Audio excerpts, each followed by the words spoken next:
we are. Following through on what I was talking about on doing a video on some arcs. So I did some thinking about it, and I decided to focus on the Arkansas stones sort of by group. So I'm going to start off with the softer stuff today, right? And I got some tools out here, and razors and penguins, of course. Penguins are always around. And I got a couple stones out, and I got another one over here. I got that lily white, starting with the softer stuff. This one's been used. You can see it's darkening up a little bit. Here's the other side. It's a solid stone, works very well. I like working on these stones a whole lot.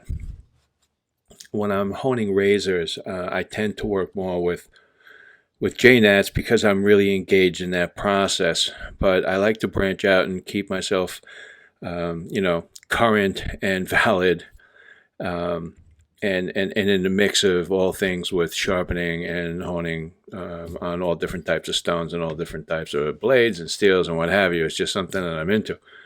So, I use J-nats most of the time. There's J-nats all over the place, but there's arcs out here too. And until now, I guess I just didn't feel like doing arc videos because it's not my first choice for razors, and razors are my first thing for sharpening all the time. But I sharpen other stuff, Figured, hey, why not, So here we go. Use my soft arc, and it's a very nice stone. All right, now people ask, soft arc, why is it soft? What is soft about it? Well, it's nothing really soft about it. But, to get a bigger picture, a long time ago,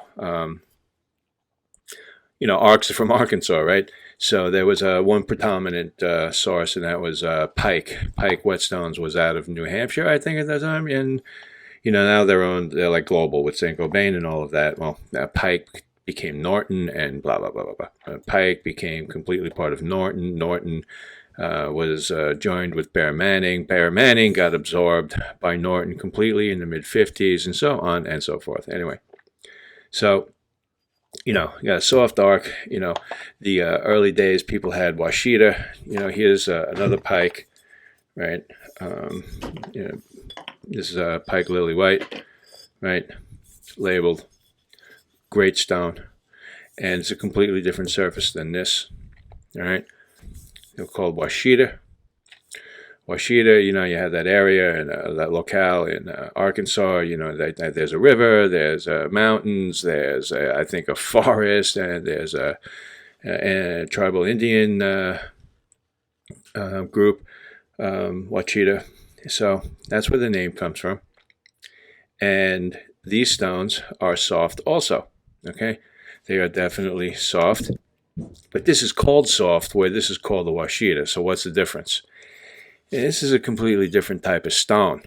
I'm going to drop a photo in here.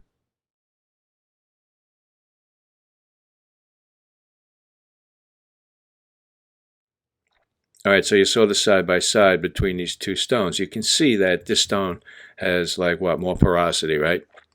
Than this. A completely different makeup. Both are novaculite, and both are soft. And theoretically, Washita would be softer than a soft arc, but the reality is that this is a little more dense, and it'll be a little more fine than this. These stones are gone. They are no longer quarried. Dan's had some Washita, Dan's whetstone. I don't believe that it was this type of stone. Norton, about 10 years ago, opened up the quarry and made a bunch, but then they shut it down, and that's it. They're gone. That's it. No more. They don't want to make them or something, which I think is unfortunate. I think they should open up and do another run. I would buy a box of them. No, seriously, I would buy a box of 8x2 Washitas like this. And I'm sure there's a lot of other guys like that too. They could do well, but apparently they're not willing. Anyway, here's another pike, right? Now this is soft arc. But if you look at this stone, it looks remarkably, okay, this one's used, so it's stained. This one is like super clean. But these are like the same type of stone. Now I'm gonna drop in a photo of these two side by side right here.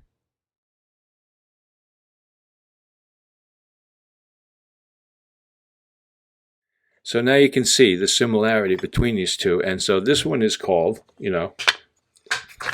Soft Ark. It's on the box, Soft Ark. This is Washita, says so right there. Both made by Pike. All right.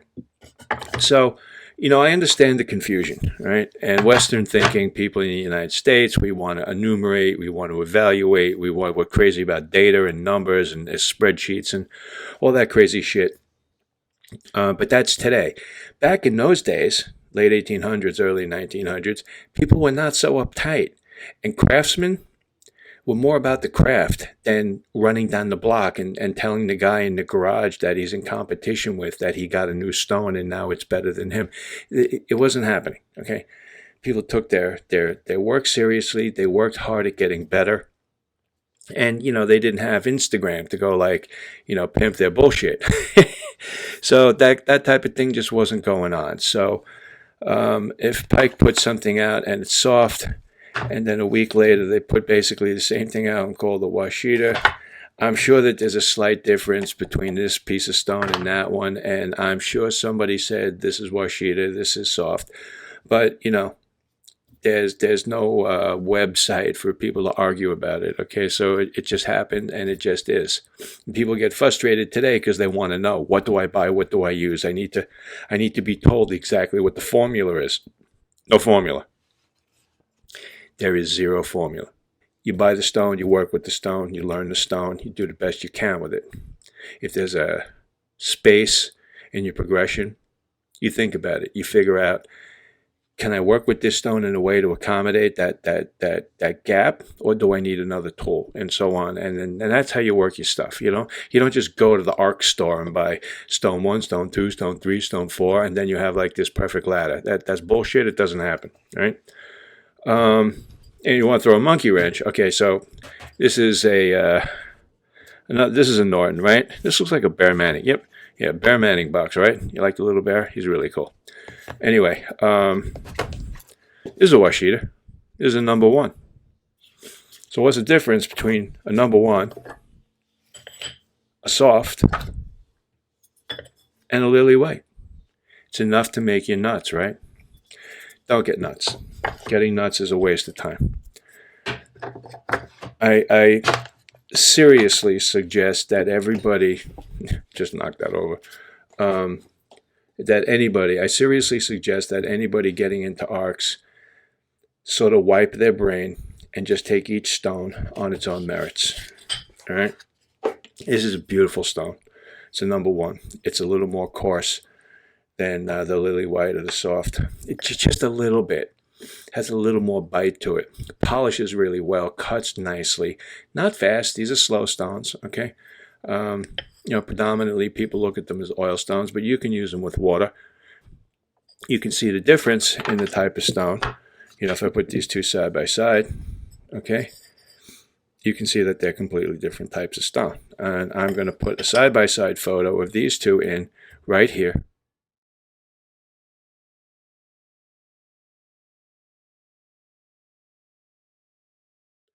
So now you can see, now you have seen a little close-up view of the different types of stone here.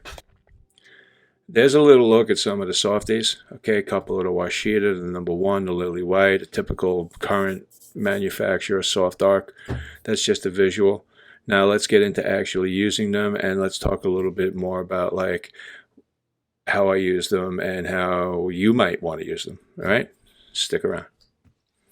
All right, so people ask, what do I use the Soft Ark for? What is a Soft Ark? Why is a hard arc hard, and why is a soft arc soft, especially when, it's pretty hard?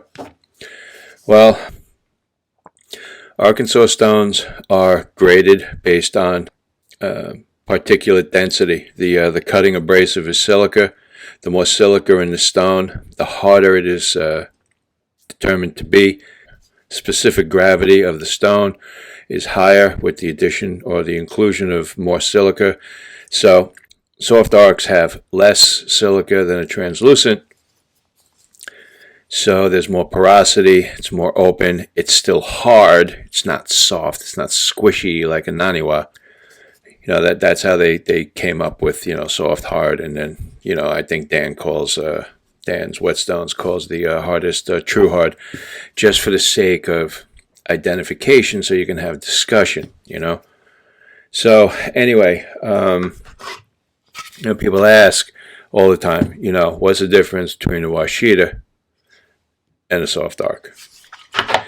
Well, this is this is a conversation for the ages. Wachita, were theoretically softer than soft arcs. Now this one is marked fine. There's an end label here that says fine on it.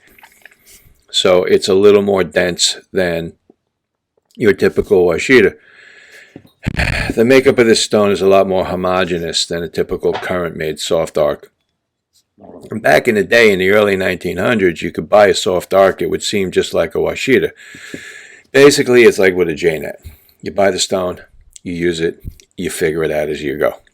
You want to make it cut faster, you dress the surface so it's a little coarser, you lean on it a little more. If you're honing a chisel, you can do that. If you're doing a razor, you can only lean so hard. So using soft arcs with razors becomes a little bit of a trick. You have to back off the pressure. The stone is going to play a little bit more fine to the bevel. The striations will be more shallow. So you're going to get a nice polish, but you're going to cut very slowly. Whereas with this, if you just watch for a second, let me see if I can get most of this on camera. I'm like leaning on this, right? Now, look, I'm not some high-end woodworker or anything like that.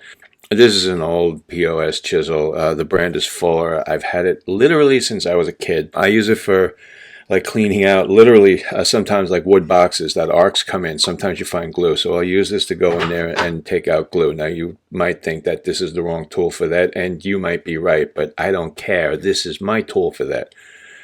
And so I can grind this back pretty easily. The steel isn't incredibly hard.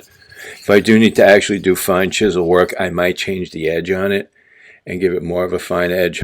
But basically, normally, let's say this is really banged up, I will grind here. There's a like a micro bevel, right? So you have this front face here, which is theoretically somewhere around 25, 30 degrees. I don't know. I never measured it, never really cared. I do most of this flying by the seat of my pants. So the front is jacked up sometimes, and I'll just grind this off, okay?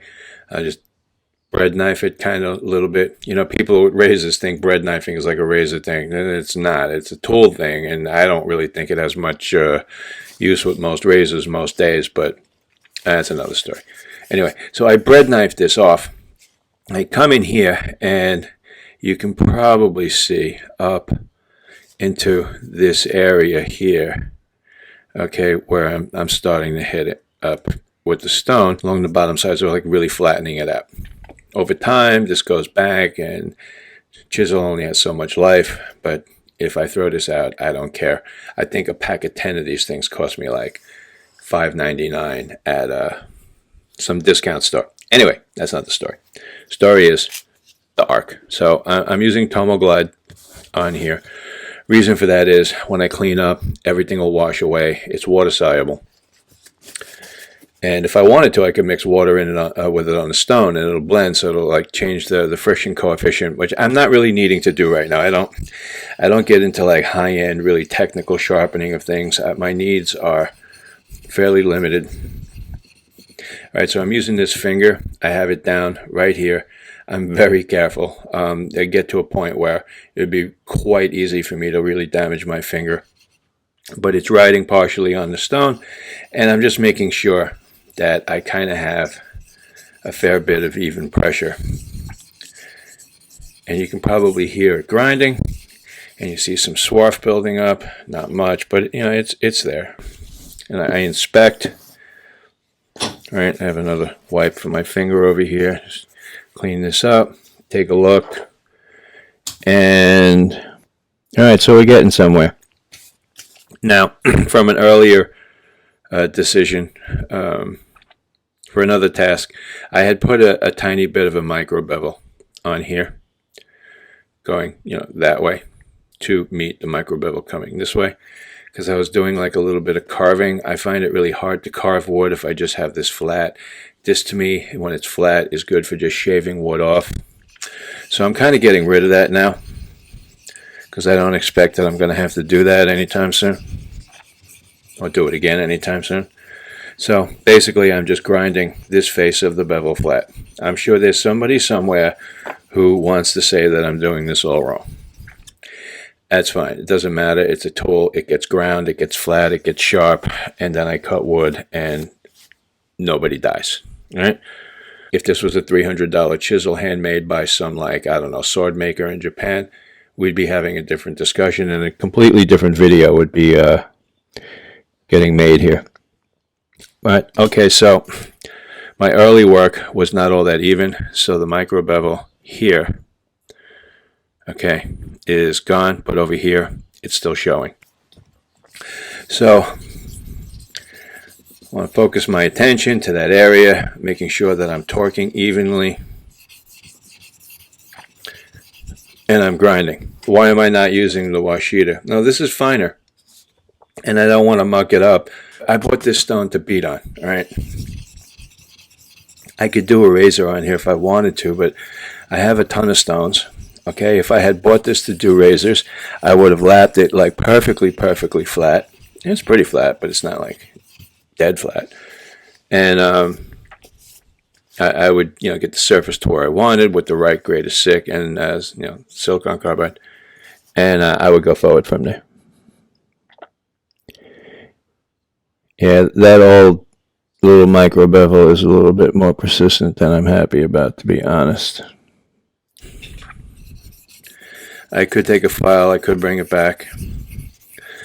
I could use a coarser stone and I could take it out. There's something satisfying about doing the whole job on top of the stone. Kind of feel like that's the purpose of the stone, is to handle the job in its entirety. You can probably hear the feedback change back here on this is that area where it's a little more coarse than the rest of the stone. It's a little more porous. It's looking a lot better.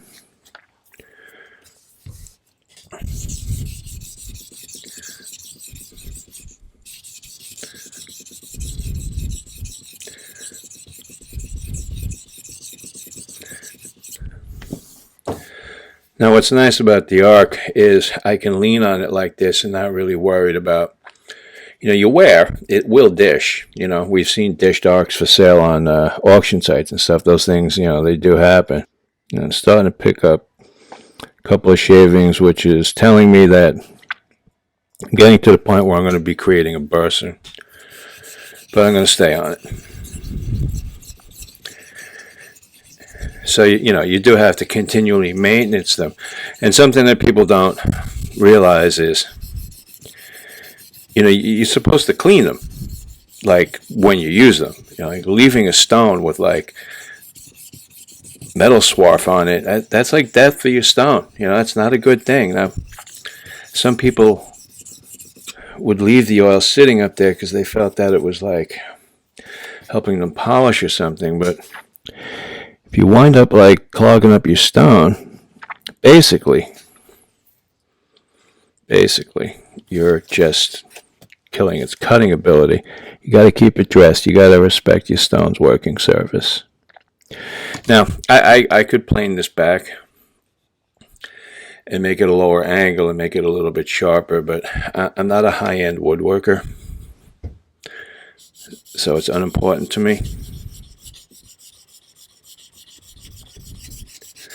And people ask all the time, how do you know you got the right angle? I don't. You check. You look and you check. Bevel is nice, but it's uneven. And for my needs, I don't need to have sparkling perfect bevel that's like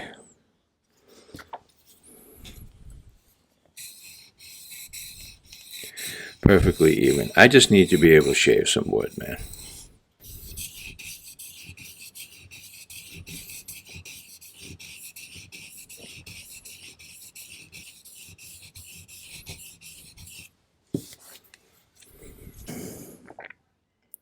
Got a little bit of evenness there. Good enough for government work. So I'm going to stay on this. I can work with it. I literally could leave it the way it is, you know. And for my needs, as I'm not a woodworker, I'm not a cabinet maker, just a hobbyist that uses a chisel once in a great while to shave a piece of wood out. See, the micro bevel is still present up into that portion of the cutting face.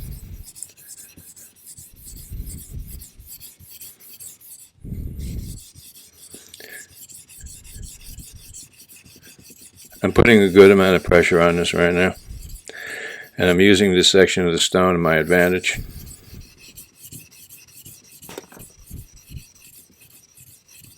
If you heard that, it was one of my penguins falling over. All right.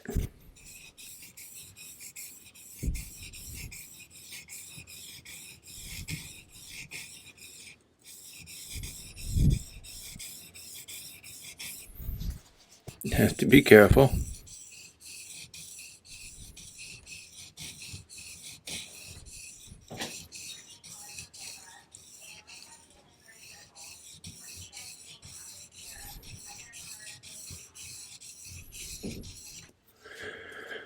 And now the front, you want to call it a micro bevel, you can call it whatever you want. It's been established. It's a little bigger than a real professional would do, but for me it's fine. And if I had an errant, I have some burr, okay?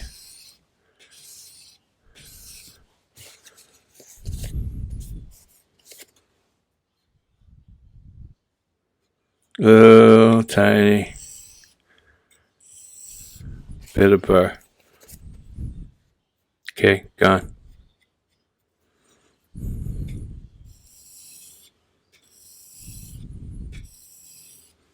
Okay. The extra porous spots on these stones are great for taking that burr off, man.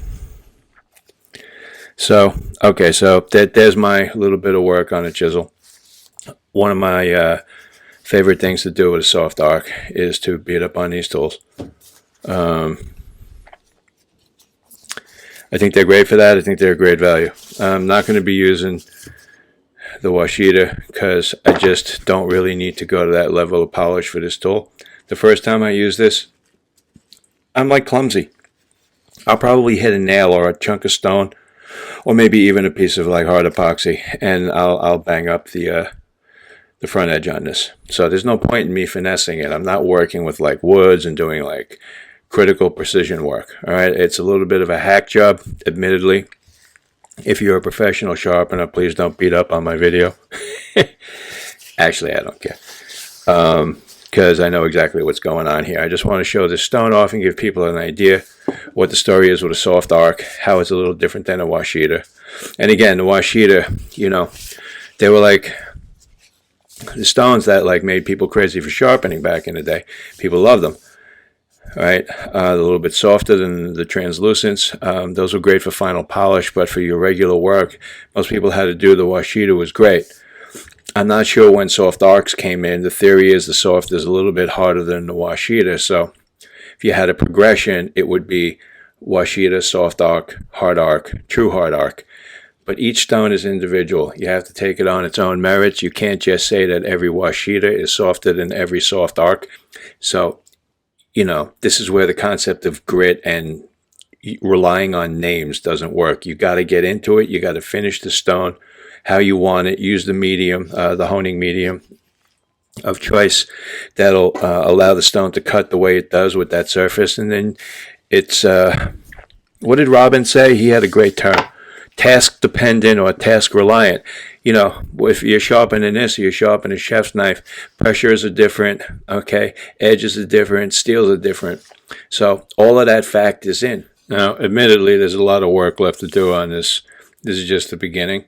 It is enough to get me going to, you know, clean out the bottom of a box or something. And if I run into a glue ball or something and it gets banged up, then I don't lose like a lot of time. But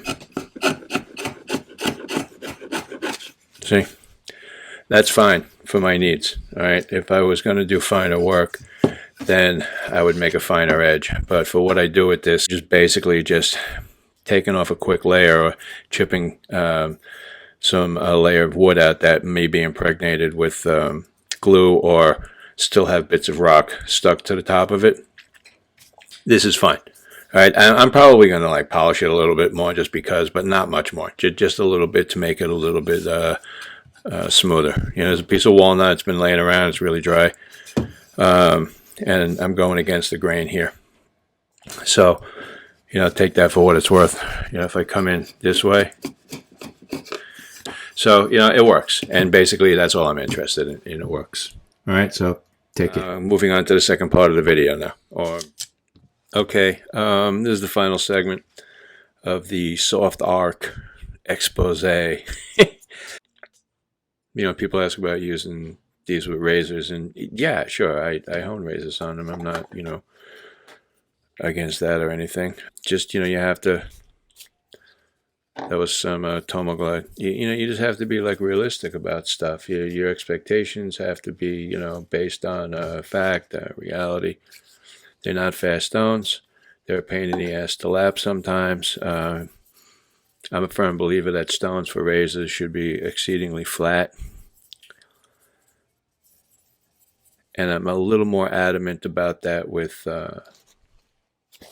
bevel setters than I am with like finishes. Finishes is a very light touch. I can ride an uneven surface of a finisher a whole lot easier than I can on like a bevel setter where I'm like leaning into it because, well, you're riding the surface, but you're definitely causing yourself some issues there sometimes. Depends on the amount of pressure and what have you. So anyway, so I have this like this Sheffield. Now it's wedgy. If I'm going to use an arc to set a bevel, I'm going to prefer a heavier grind so I have a little more latitude for pressure and that type of thing. They're not fast, you know. And this particular blade is sort of interesting because it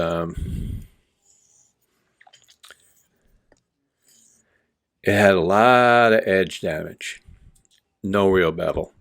I don't know what the story was with this thing. I think maybe it was honed originally freehand with an extreme angle. And over the years, non-use, it got banged around in a drawer or something. And yeah, there's still like serious tooth on this. So I'm using my right hand to like feel. I have a bunch of damage, notable damage, like right up in here.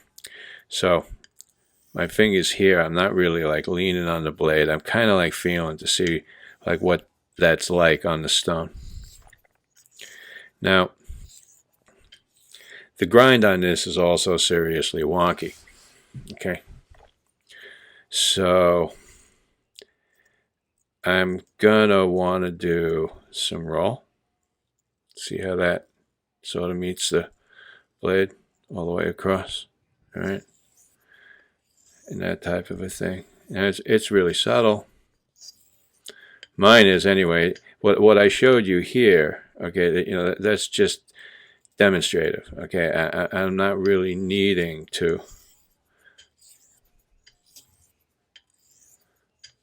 roll that hard. I pull up a little bit up at the toe, and it's going to give that little bit of ugliness in the toe area. But I'm going to have to live with it because I do want the blade to come up. The curve up here is the problem. That's not a problem. It's just part of life. Anyway, so I'm really not about doing geometry here. I'm here to talk about honing with these stones and straight razors. Now, I've already done a session. I'm going to drop a picture in here.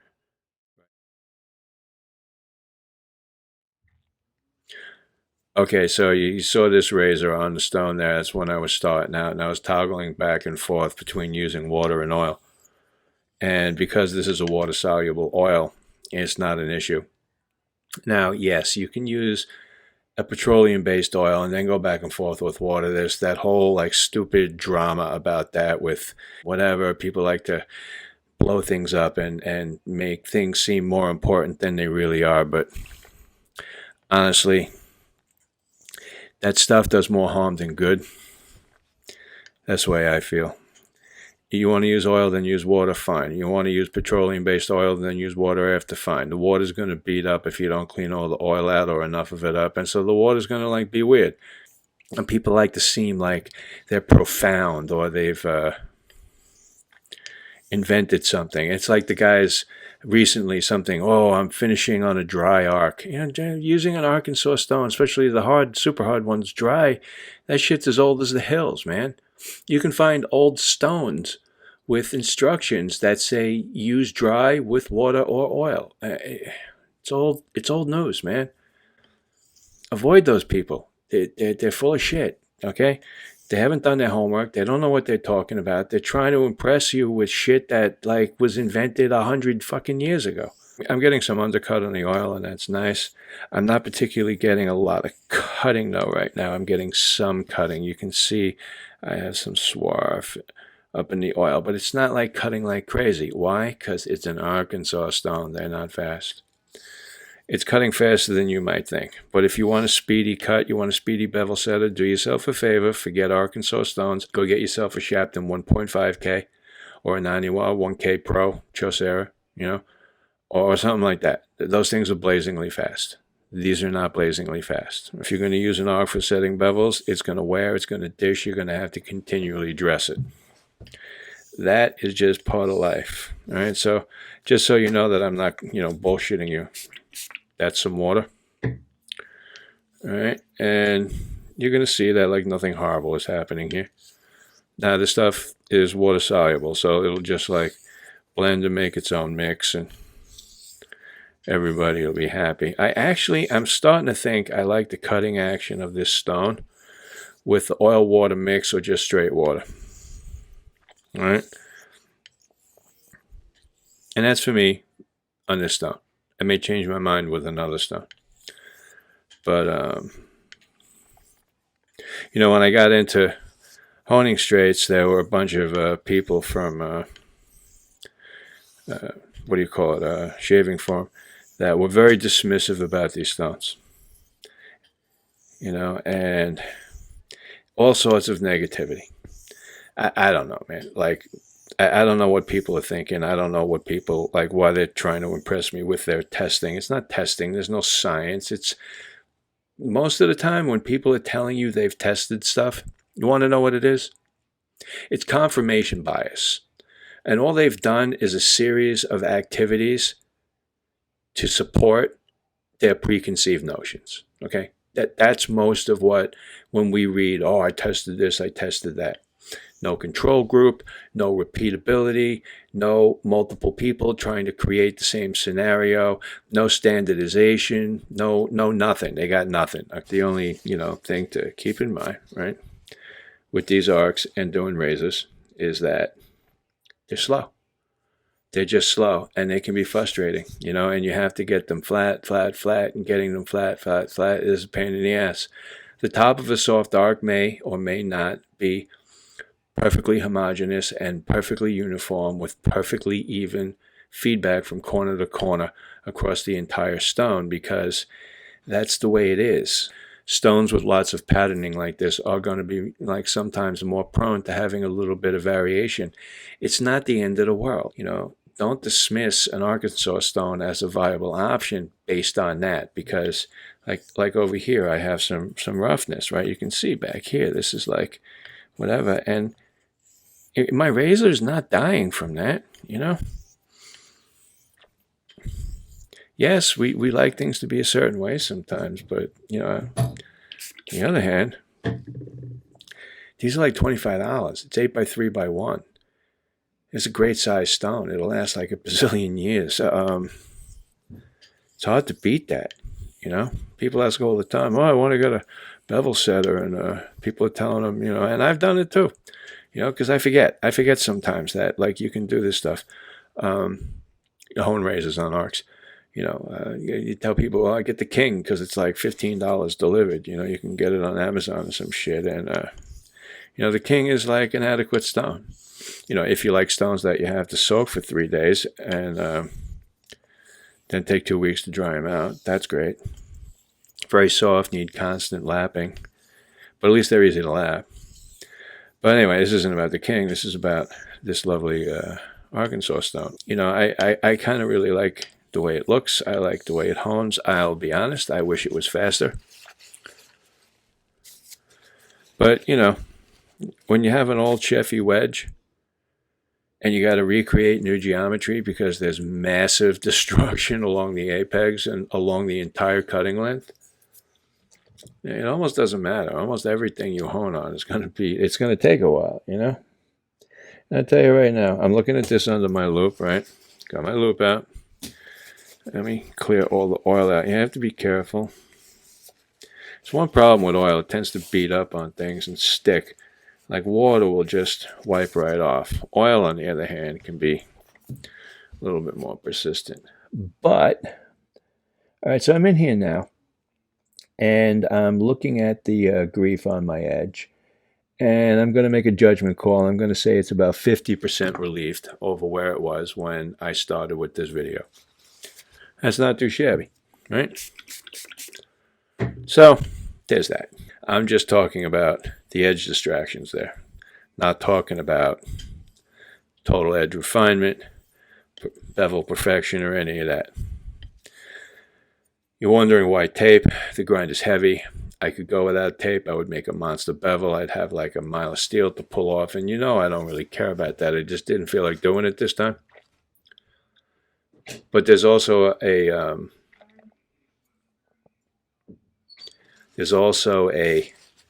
warp or something that's causing a little bit of unevenness on the bevel. It could be actually an accident in the grind. I don't know. I haven't really looked into it. So the tape is helping me mitigate that. So I'm getting what I need, this particular task, by taping it and honing on this lovely stone. I highly recommend using Arks. They're a wonderful option. They're a world unto themselves. Synthetic stones are easier to understand in a way because they're numbered. But that's kind of important for some people because not everybody wants to get it. A lot of people just want everything like, literally, drawn out from.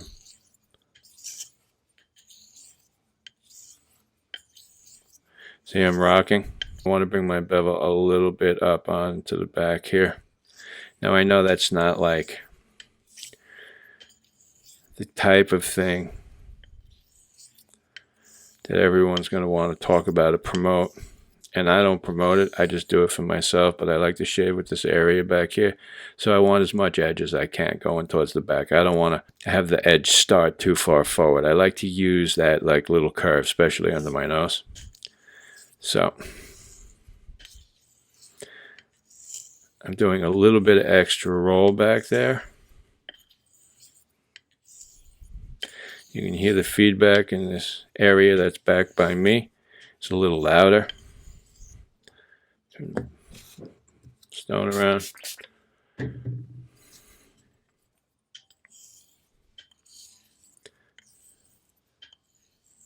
See, there's still a little bit of oil on the surface, so the water-oil mix has got like kind of the best of both worlds.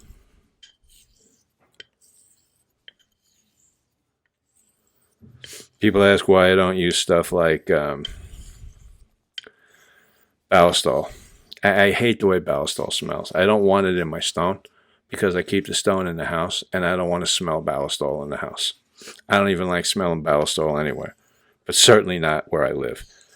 It's a decent product. It works really well. It's got an odd flash point for some reason, but I don't know what that's about. But ballistol will mix with water. You can get a lot of things to mix with water by adding an emulsifier. There's some recipes for that online.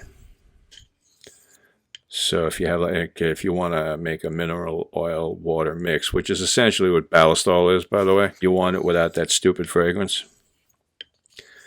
or any of the other chemistry that's in there. You can just cook your own stuff up. I just use the Tomoglido. It works for me. It's simple. It's organic. It doesn't go rancid. Blah, blah, blah. It's got a good weight to it. If I mix it with water, it's still got enough slickness and glide and cushion. Yeah, this is turning out pretty nice. Cutting a little bit faster now. See, I got some notable swarf there. So it's slow, but it's not so slow that like you're not going to run into swarf, you know. You get that type of thing from if you take one of these, if you take like a translucent arc and you bring the surface down to like 2-3K